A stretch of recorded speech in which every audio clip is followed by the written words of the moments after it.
Глава 2. Кіламетраў за 10 ад вёскі папуасаў на ўзвышшы стаяла станцыя або факторыя, як завуць сялібы еўрапейцаў у такіх дзікіх мясцінах. Звычайна такія станцыі з'яўляюцца прадпрыемствамі капіталістаў. Напрыклад, перад вайной амаль што чвэрць Новай Гвінеі была ў руках адной нямецкай гандлёвай фірмы, другая чвэрць у руках англічан, а палова у галандцаў. Пасля вайны нямецкую частку адабралі англічане, і Новая Гвінея аказалася падзеленай паміж Англіяй і Галандыяй. Наогул трэба сказаць, што капіталістычныя дзяржавы гандлююць гэтымі астравамі як таварам. Мяняюць, купляюць, прадаюць адзін аднаму з усімі жыхарамі і іх вантробамі. А людзі жывуць, працуюць і нават не ведаюць, што можа дзесьці ў Лондане ці Парыжы у гэты самы час іх хтосьці камусьці прадае. У розных зручных месцах фірмы закладваюць плантацыі і гандлёвыя пункты. Тая станцыя, аб якой тут ідзе гутарка, належала да адной англійскай фірмы, якая шмат іх мела ўздоўж усяго ўзбярэжжа. На гэтай станцыі разводзіліся гумавыя або каўчукавыя дрэвы. Але як гандлёвае прадпрыемства яна не адмаўлялася і ад іншых гандлёвых спраў. Пасля гумы галоўнае месца займала копра. Копра – гэта разрэзаныя і высушаныя какосавыя арэхі. У Еўропе з яе робяць какосавы алей, які ўжываецца ў рознай вытворчасці, напрыклад, у мылаварнай. Яе прывозілі галоўным чынам з суседніх астравоў, якіх шмат было навакол. Станцыя і сама вырабляла копру і купляла ў папуасаў. Раней за якую-небудзь шкляную цацку можна было атрымаць мех копры, але цяпер папуасы паразумнелі і патрабавалі сякеру, нож ці яшчэ што карыснае. Бліжэй да мора стаяў галоўны дом, у якім жылі начальнік станцыі містер Скотт і яго памочнік містер Брук. Дом быў лёгкі, з дошак і стаяў на слупах, таксама, як і папуаскія хаціны. Навакол усяго дома ішла веранда, на якую выходзілі вялікія вокны. У некаторых вокнах замест шкла былі густыя сеткі. Яны абаранялі ад маскітаў і разам з тым прапускалі свежае паветра. Каля дома раслі пальмы, бананы, эўкаліпты і розныя іншыя дрэвы гарачых краін.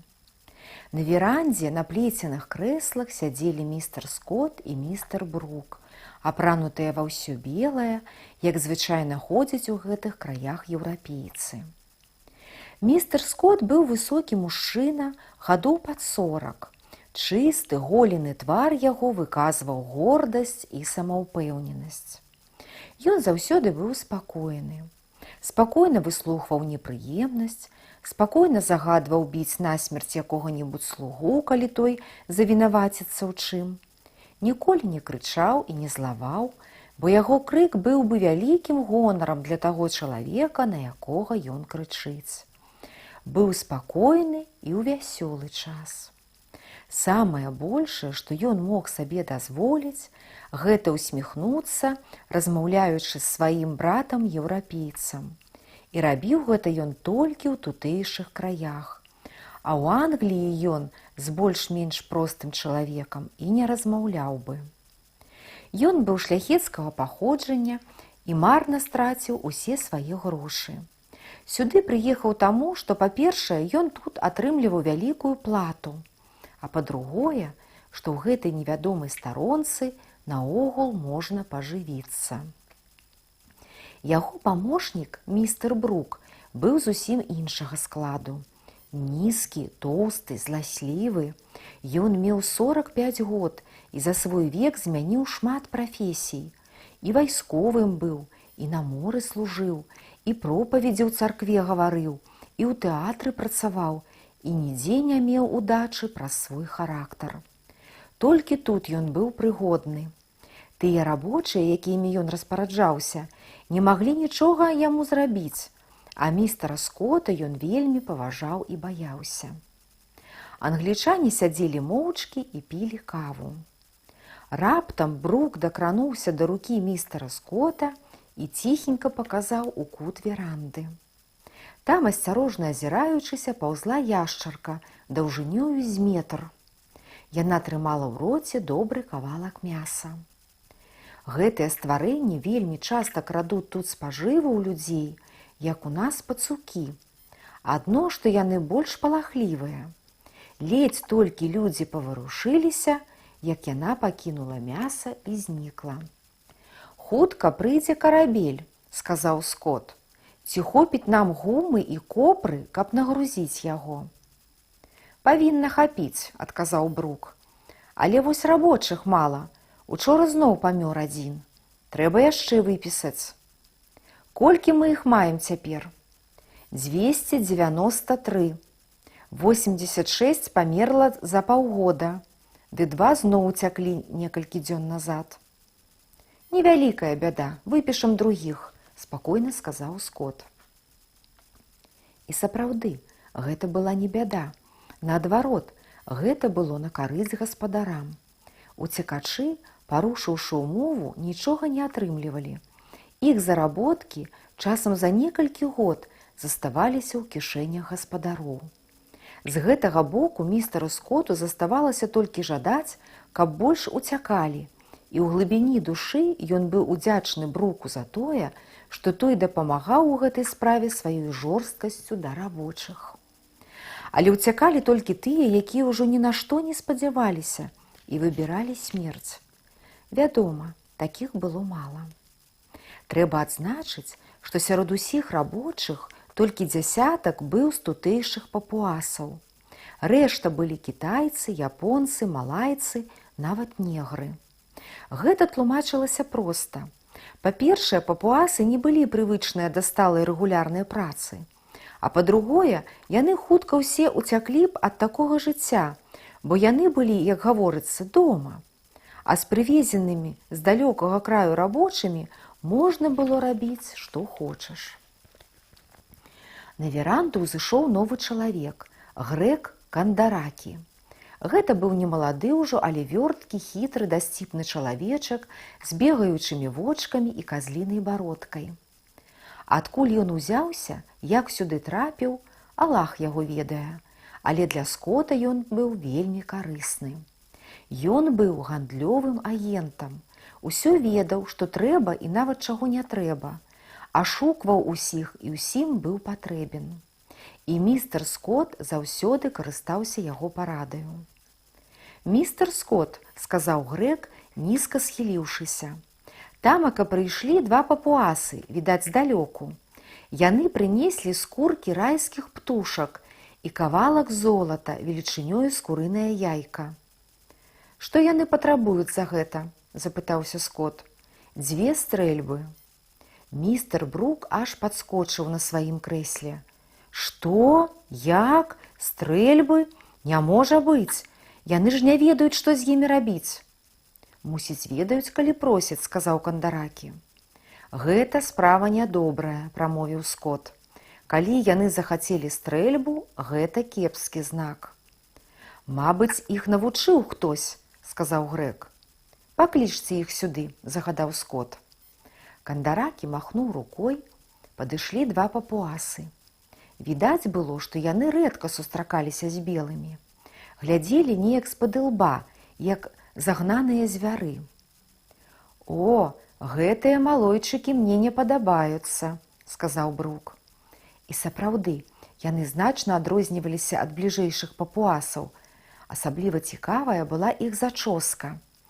Усе валасы былі падзелены на мноства кос, і каб гэтыя косы не злучаліся, яны былі аблеплены гразёю.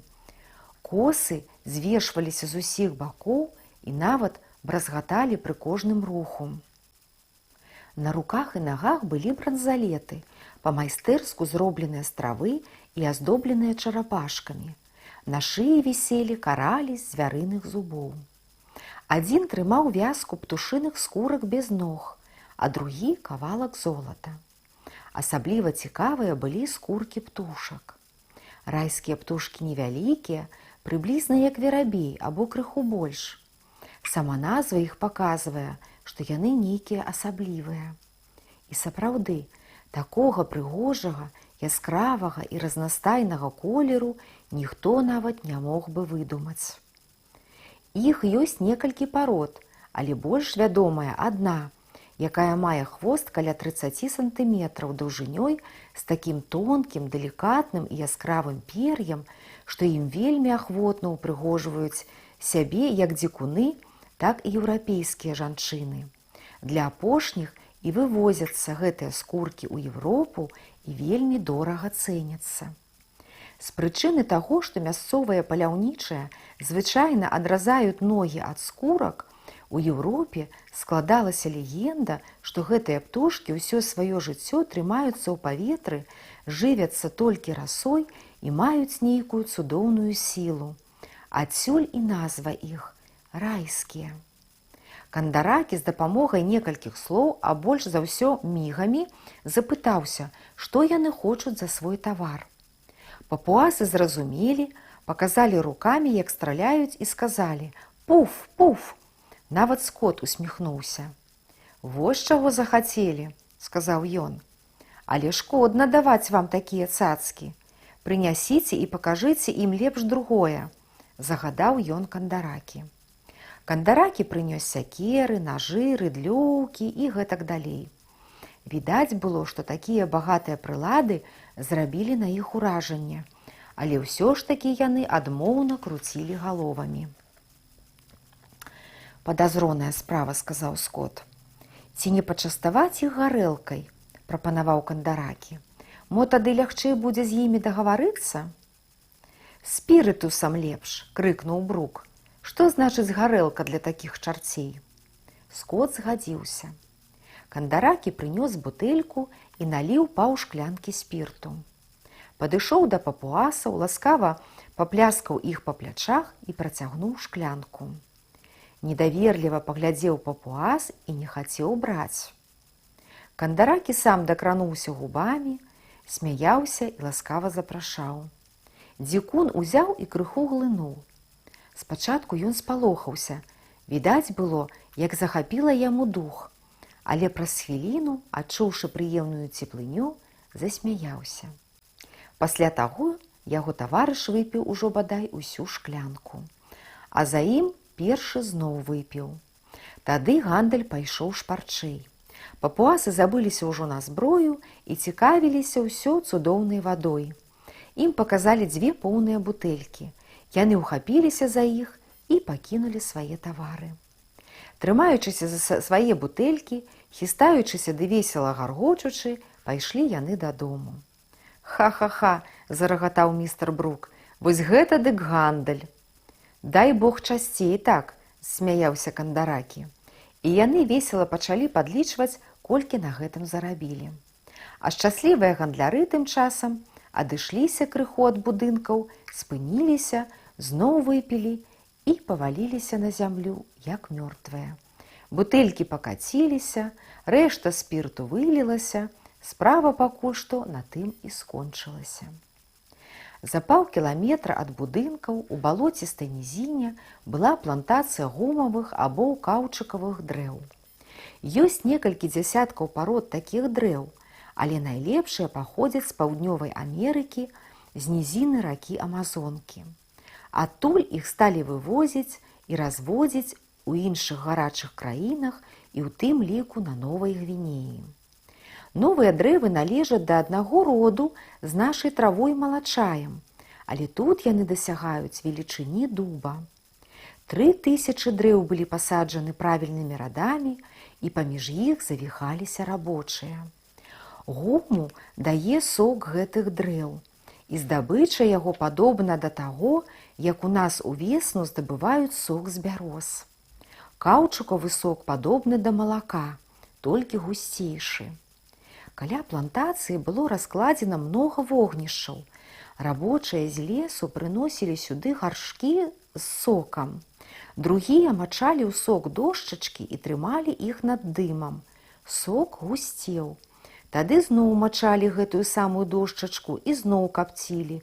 І так некалькі разоў, пакуль не набіраўся вялікі камяк.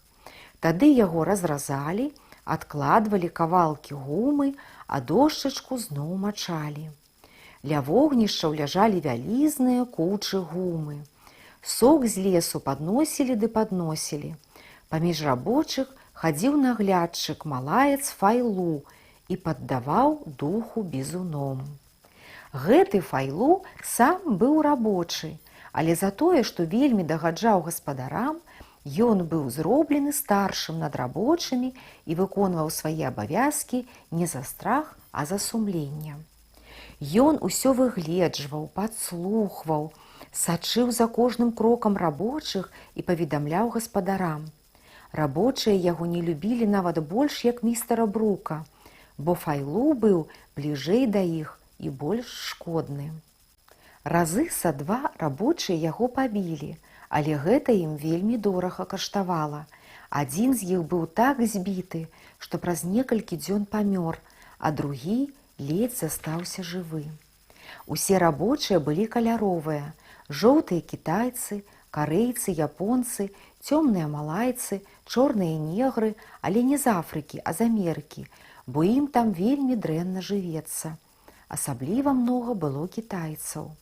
Нездаровы клімат, дрэннае харчаванне і безупынная праца адбіліся на ўсім іх выглядзе. Трымала ўсіх толькі адна надзея, што вось яны скончаць свой тэрмін і вернуцца дадому багатымі. Падышлі Брук і Кандаракі. Файлу падскочыў і пачаў скардзіцца, што сушыльшчыкі вельмі марудна працуюць, не паспяваюць. «А навошта ў цябе ў руках бізун?» – спытаў Брук. «Не памагае, сама праца ўжо такая марудная». «Гэта праўда», – сказаў Кандаракі. «Я даўно ўжо кажу, што трэба перайсці на хімічнае згушчэнне соку. У другіх месцах даўно гэтак робіцца». «Калі яно больш выгадна, трэба будзе абмеркаваць», – адказаў Брук. Увайшлі ў лес. Рабочыя яшчэ больш замітусіліся. Каля аднаго дрэва Брук раптам спыніўся і, паказваючы рукой, сурова запытаўся ў Файлу: «Што гэта такое, а?» Файлу замармытаў: Я не бачыў, гэта Чык-Чу». «А ты дзеля чаго тутака?» – крыкнуў Брук і, падняўшы бізун, апусціў яго на спіну Файлу. Той толькі схіліўся да зямлі і жаласна замармытаў: «Выбачайце, дарагі пан, больш не буду». Тым часам сюды спяшаўся небарака Чык-Чу, якому было даручана гэтая частка дрэў. Падбег і збялеўся. Гаршчок быў ужо даўно поўны, і гумавы сок цёк праз верх. Брук нават не паглядзеў на кітайца і, адыходзячы, толькі сказаў Файлу: «Глядзі ў другі раз». Файлу яшчэ больш схіліўся, вочы яго глядзелі на Брука з замілаваннем. Але як толькі Брук адышоў, Файлу адразу зрабіўся ў 100 разоў больш паважным і грозным, як Брук. «Ну, – прасіпеў ён, звярнуўшыся да Чык-Чу, – а цяпер мы з табой палічымось». Кітаец кінуўся на калені і пачаў прасіць: «Выбачай, паночку, не буду, не паспеў, паночку». Але паночак не злітаваўся, бо яму пагражаў другі паночак, які ў свой чарод баяўся трэцяга пана. Надыходзіў вечар. На вільготнай плантацыі пачаў збірацца туман.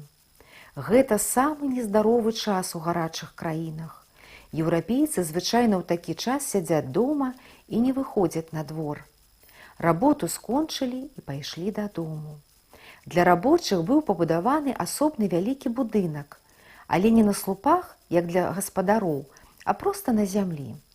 На двары негр-кухар або кок, як усюды на моры завуць кухараў, зварыў ужо вялізны казан чорнага варыва з бобу.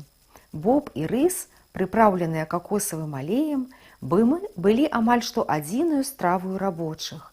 Мяса яны ніколі не бачылі. Праўда, яго і не было. Кароў на Новай Гвінеі зусім няма. Некалькі галоў былі прывезены на станцыю. Вядома, яны былі прызначаны для белых, ды і то галоўным чынам на малако. Гаспадары мелі і дзічыну, але ж не рабочая. Толькі рыба была даволі часта.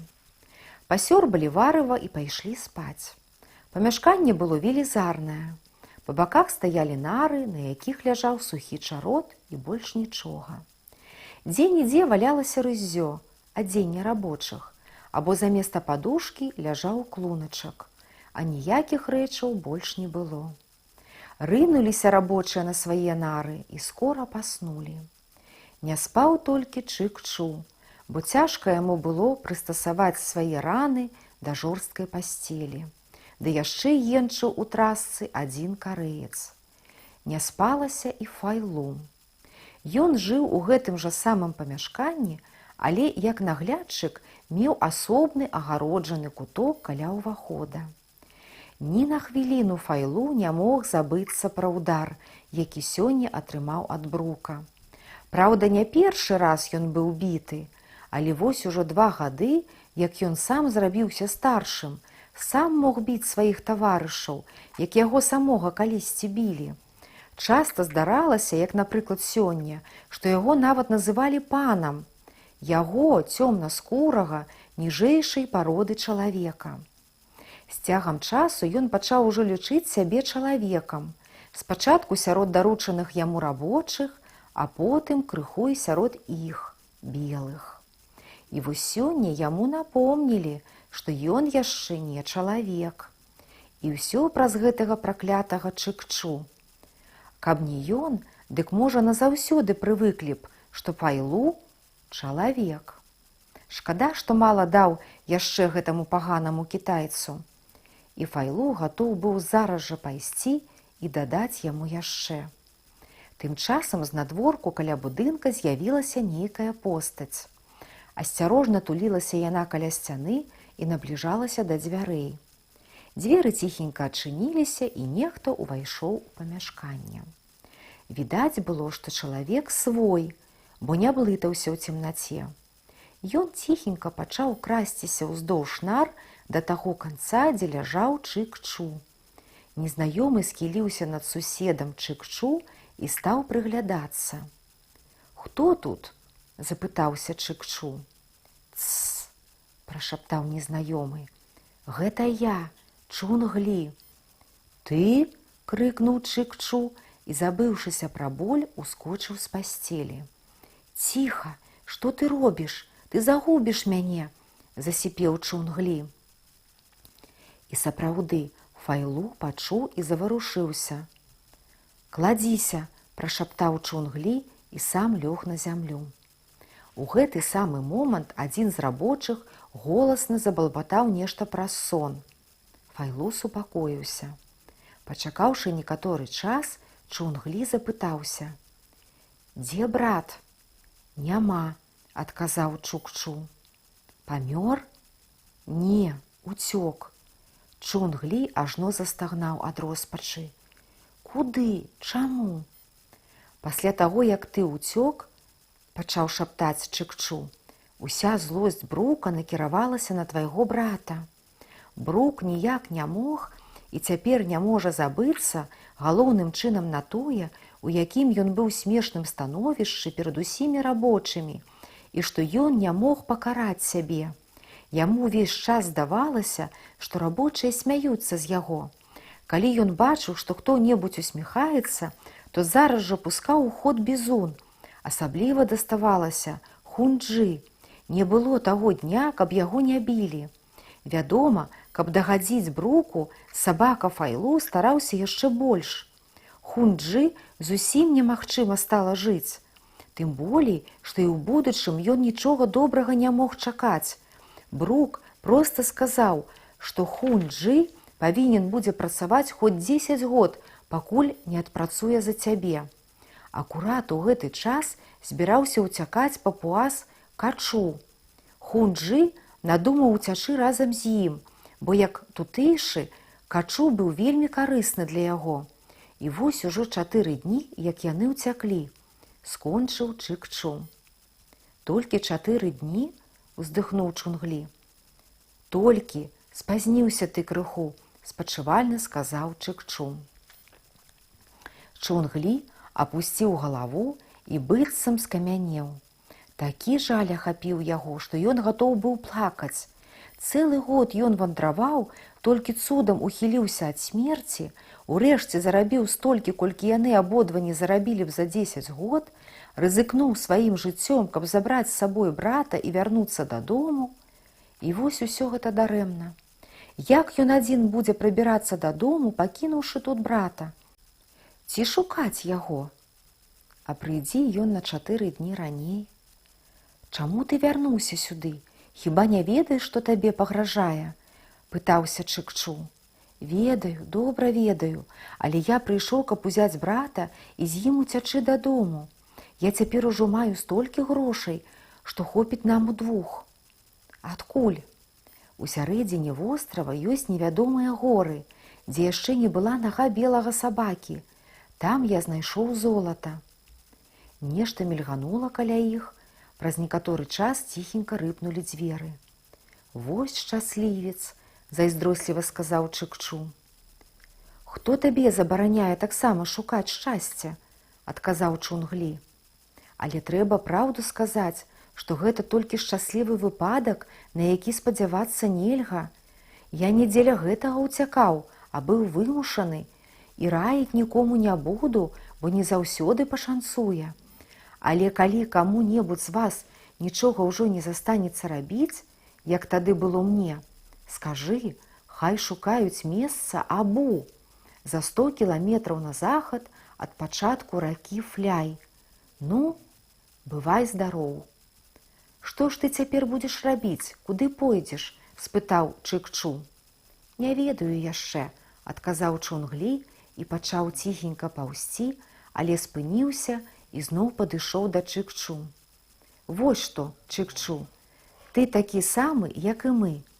Ты не захочаш скрыўдзіць нас. Вядома, ці трэба аб гэтым гаварыць, горача сказаў той. Можа здарыцца, што ты раней за нас вернешся дадому, або я зусім не вярнуся.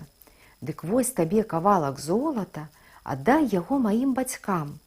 Калі трэба будзе, і сабе вазьмі на выдаткі. Памятай, што, можа, яны атрымаюць гэты кавалак замест 2 сыноў. А калі і мы вернемся, дык тады ўжо і ты атрымаеш. Сцеражыся толькі, каб ніхто не даведаўся, што маеш. Ён выняў з торбы кавалак золата і аддаў Чык-Чу. Добра, будзь спакойны, усё будзе зроблена, калі я буду жывы і вярнуся, сказаў Чык-Чу. Хай бароняць цябе добрыя духі.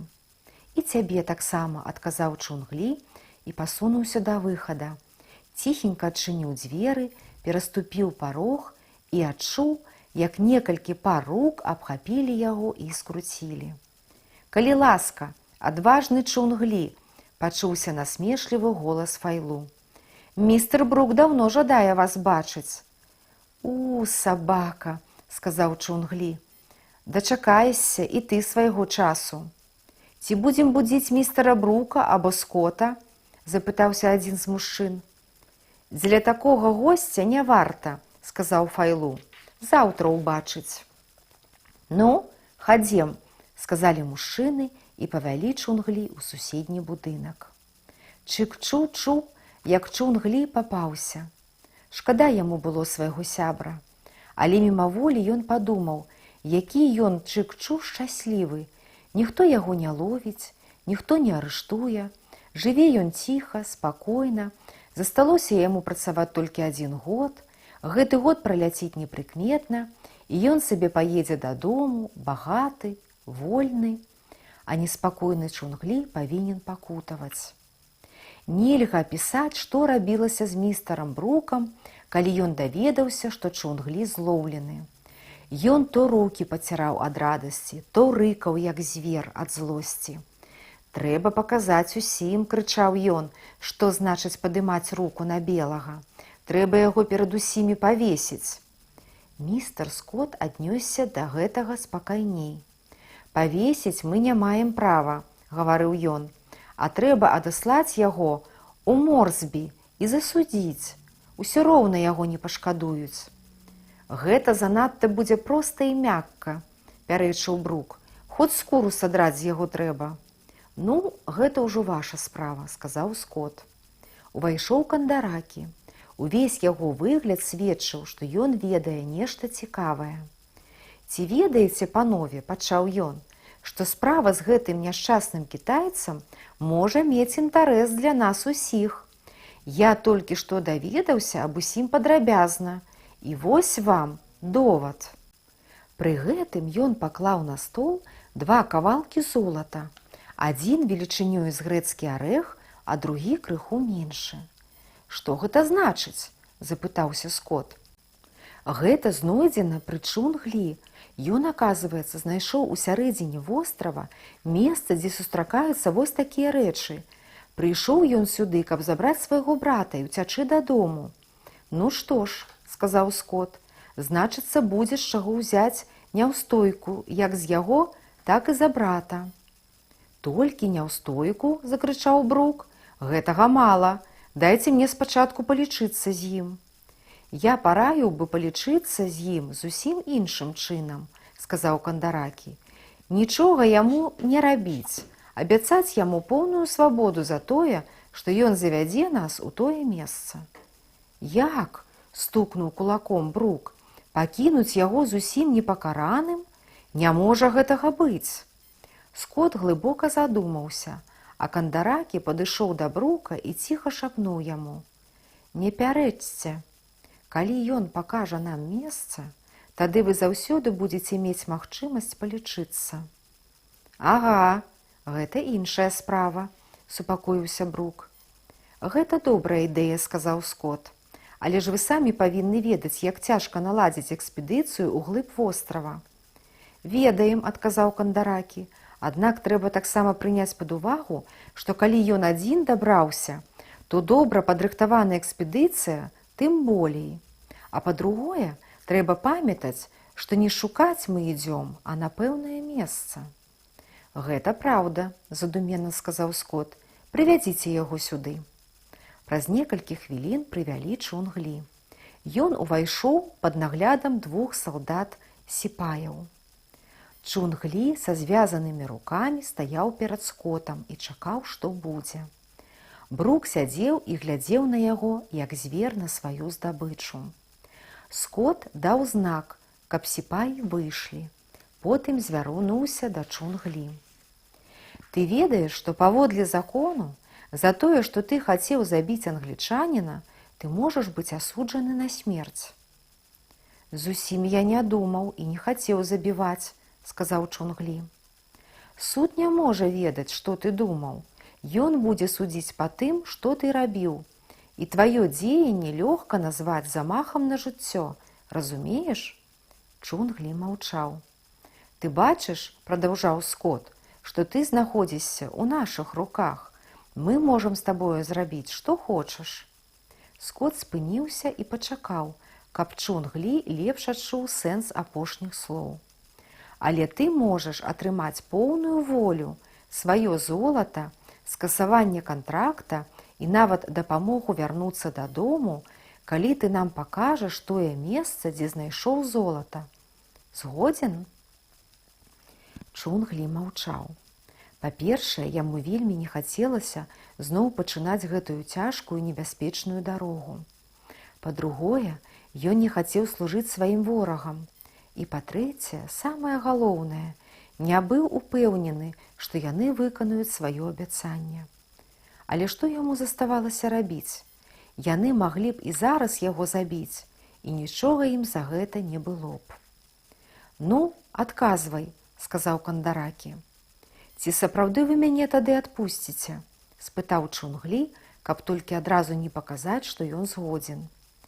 «Я сам даю слова гонару», – паважна адказаў Скот. «Мала карысці ад гэтага», – падумаў Чунглі. «Чакай», – падумаў Брук. «Паглядзім яшчэ, што будзе», – падумаў Кандаракі. І толькі адзін скот верыў у сваё слова, бо яму не было аніякай патрэбы ашукваць гэтага кітайца. «Добра», – згадзіўся ўрэшце Чунглі.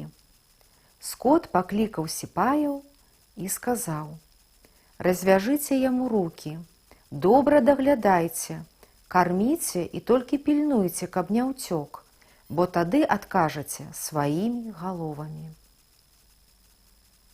Працяг будзе. Да пабачэння!